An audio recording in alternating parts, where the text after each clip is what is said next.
Olá pessoal do nono ano, né? Aqui é o professor Wesley. Aqui a gente vai voltar às aulas falando sobre a Revolução Russa, né? Nós falamos um pouco sobre a história do Brasil, falamos um pouco sobre a guerra, né? Sobre a Primeira Guerra Mundial, sobre a Segunda Revolução e demos algumas introduções sobre o pós-guerra, né? E uma das questões aí do pós-guerra, a gente vai ver a Revolução da Rússia, tá? E nessa Revolução Russa, a gente precisa entender primeiro os contextos para que a gente possa entender exatamente depois por que a Revolução Russa teve esses desdobramentos, ok? Então essa primeira aula nós vamos fazer o quê? Entender o contexto. E no contexto da Revolução Russa, nós temos a primeira questão, que é o czarismo, né? Czarismo é um sistema político absolutista, que ele tem aí mais ou menos ele é instituído em 1547 a 1917. 1917, que nós sabemos que é um ano que ainda faz parte da Primeira Guerra Mundial, ok? Então, o czarismo é um sistema político absolutista que ele tem apenas duas dinastias, né? Começa lá em 1547, depois em 1613 já começa a família da dinastia Romanov, que vai até 1917. O que é uma dinastia? Uma dinastia é uma sequência de herdeiros de uma mesma família, ok? Então o czarismo, a primeira característica dele é passar de pai para filho, ou seja, hereditário, um poder hereditário, tá? Lembrando, ressaltando que o czarismo é um poder absolutista, né? Que ele é um poder centralizado, que ele executa, legisla e também julga as suas próprias leis, ok? Lembrando aí do absolutismo que está presente desde o século XV, XVI na Europa, né? Então é reflexo daquilo que acontecia na Europa, ok? Então o líder político desse sistema é o czar. Czar é como se fosse um rei, na verdade. Nós chamamos de imperador pelo tempo contemporâneo que ele já chega na Europa, tá? Então o czar ele é o imperador russo, ok? As características absolutistas que a gente pode comparar aqui com esse modelo político, né? A centralização ilimitada do poder nas mãos dos monarcas, né? Que na época os monarcas na Europa, e aqui nós já chamamos de imperador, mas tem o mesmo significado, o mesmo personagem. E os monarcas tinham autonomia para inferir em assuntos religiosos, eles eram, vamos dizer assim, o centro de todas as ações do governo do Estado. As instituições de leis e decisões executivas sobre o controle monárquico, ou seja, é o que eu já tinha falado sobre a questão do governo executar, legislar, fazer novas leis e também julgar essas próprias leis. E mais uma vez o poder que é hereditário, passado de pai para filho, ok? Então os czares da dinastia Romanov, que ficaram no poder desde 1613 até 1917, eles governaram de forma absoluta, na qual o czar se confundia com o próprio Estado, né? Agiam politicamente em função da grandeza imperial e da ampliação do seu poder como função, como desposta, né? Déspota, na verdade, né? Então, primeira coisa, pesquisa aí o que é déspota, que é uma figura, uma palavra importante para a gente entender um pouco da questão política da coisa, tá? Déspota é uma palavra usada ainda nos dias atuais, uma palavra no meio político, né? Já fica aí uma lição para vocês ampliarem déspota, ok? O primeiro czar Romanov foi Miguel I, tá? Em 1613, e o último foi Nicolau II. Nicolau II tem uma questão interessante, porque ele teve no seu casamento 4 filhas, mulheres, e naquela época não podia uma mulher estar à frente de um governo, né? Primeira questão aí da mulher não ter o seu valor na sociedade naquela época, né? Então, o quinto filho de Nicolau II foi ser um homem, né? Então, muito pequeno ainda, e o Nicolau tinha essa preocupação por ele ser pequeno, e como que se ele precisasse trocar o seu trono, né? Quem ele ia passar por uma pessoa, por um jovenzinho, né? E além do mais, o seu filho tinha um problema de saúde. Até depois entra um personagem chamado Rasputin, né? Depois vocês podem pesquisar mais sobre a história certinha do Nicolau II. É uma história bem interessante, se não me engano tem até filme sobre a história dele, né? Então, Nicolau II foi assassinado junto com a sua família, esposa e filhos, né? Em julho de 1918, após a Revolução Russa de 1917. Né? Então ele foi assassinado depois da Primeira Guerra Mundial.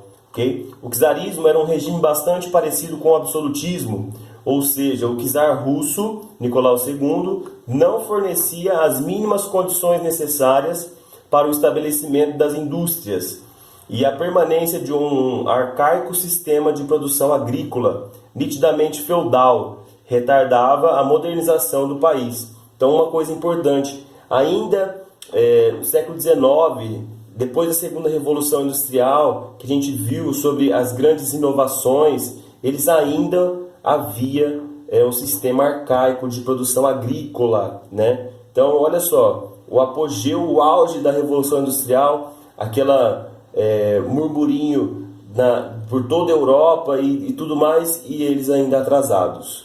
E outro ponto importante é a falta de liberdade, né? Nesse regime czarista, a falta de liberdade no regime era quase absoluta, né? Mesmo para a nobreza, tá? Que é uma classe social teoricamente livre, mas que vivia subjugada ao czar. Apesar de eles serem livres, eles ainda tinham que dar respostas ao czar, ok?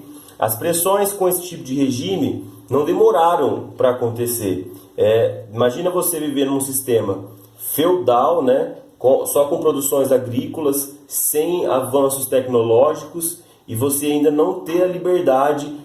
Por isso que nós vemos aí grandemente um apelo sobre a liberdade democrática, liberdade de expressão, liberdade de imprensa, né? Nós vivemos num período ainda muito bom, mas imagina você viver num período sem liberdade e com condições tecnológicas bem precárias, né? Então não demorou para que acontecesse várias rebeliões. E o czar Nicolau II, mesmo transformando o país numa monarquia constitucional, né, incluindo um parlamento, ele foi deposto em 1917. E agora o segundo ponto para a gente entender o contexto da Revolução Russa de 1917, nós precisamos falar de um sistema político, né, que nós muito temos ouvido nos últimos tempos, que é o socialismo. O que é o socialismo? O socialismo ele é o primeiro passo para o comunismo, né? Nós vamos falar bastante aí nesses últimos tempos, né, com as questões políticas do nosso país, né? Socialismo, capitalismo, liberalismo econômico, comunismo. Então, está ligado a respeito dessas questões, tá? Então, o que é o socialismo? Em 1848, um camarada chamado Karl Marx, ele lançou um livro, Manifesto Comunista,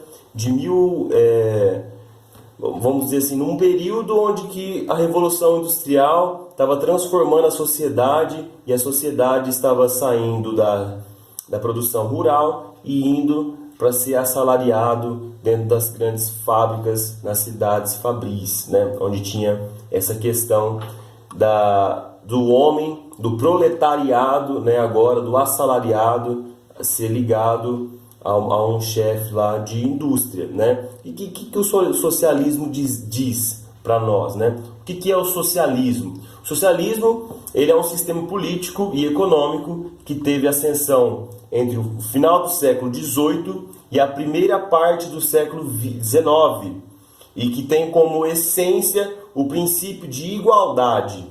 O sistema socialista ele é muito associado ao modelo marxista, mas não existe só esse tipo de socialismo. Tá?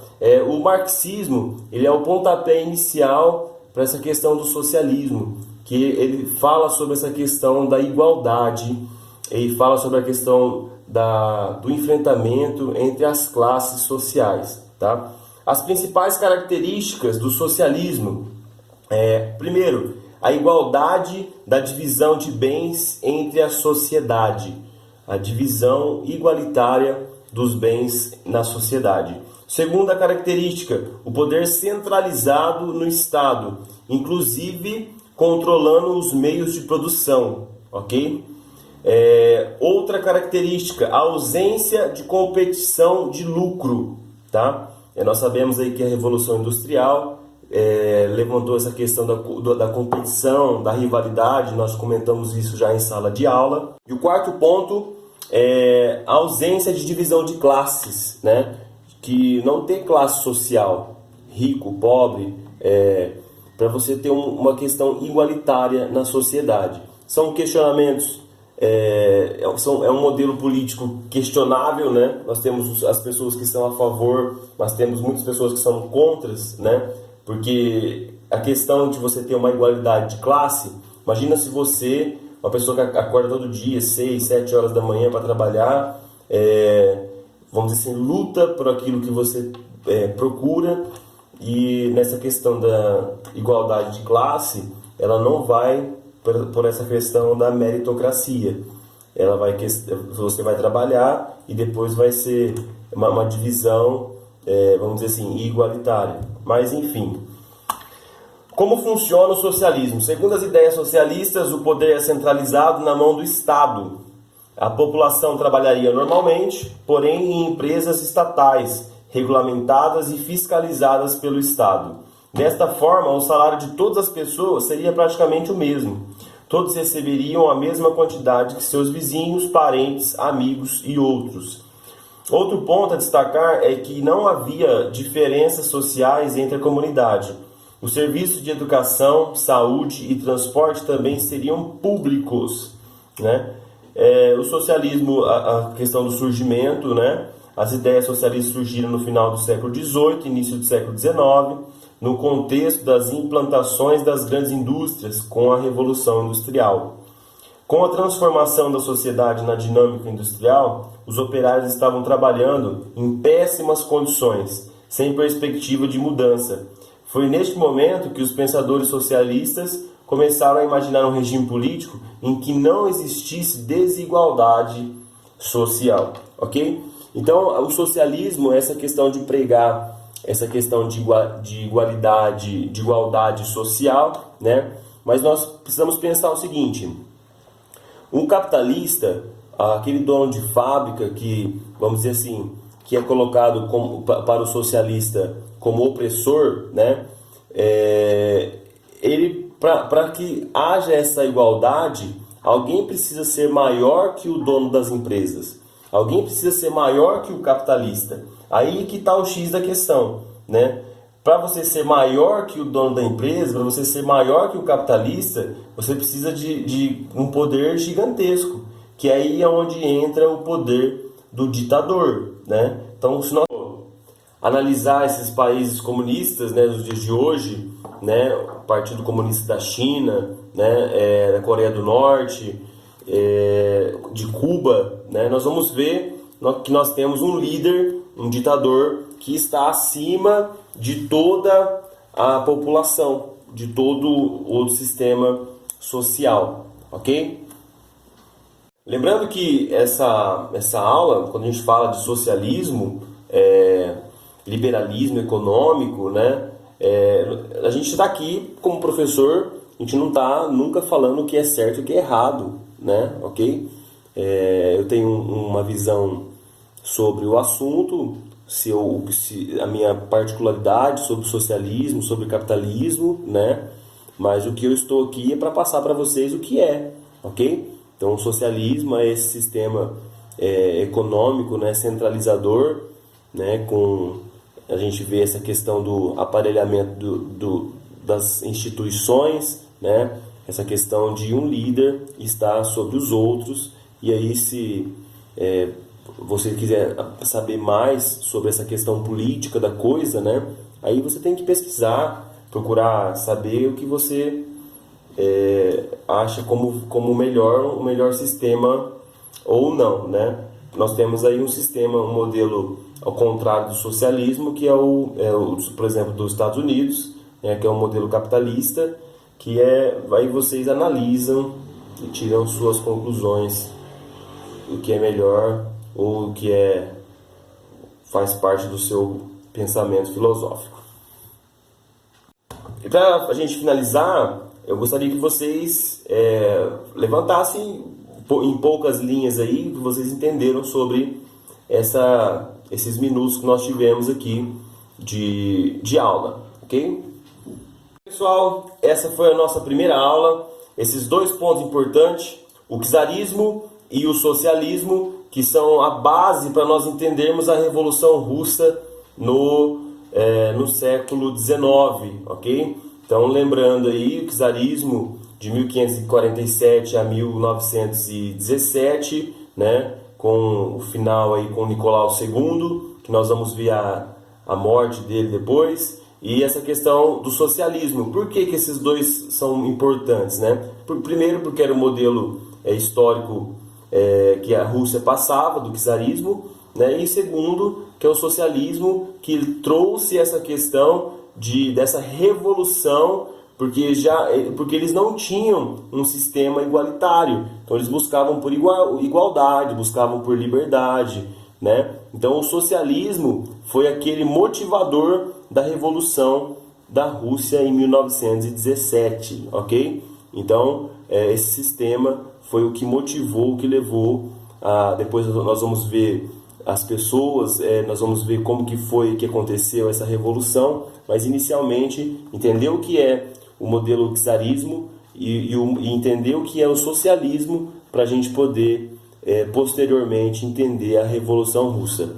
Muito obrigado, deixo um abraço para vocês, é a nossa primeira aula, desculpem alguns erros, me desculpem talvez um pouco da qualidade, mas a gente vai aprimorando para que a gente possa ter o melhor para vocês. Um abraço, Deus abençoe e bons estudos!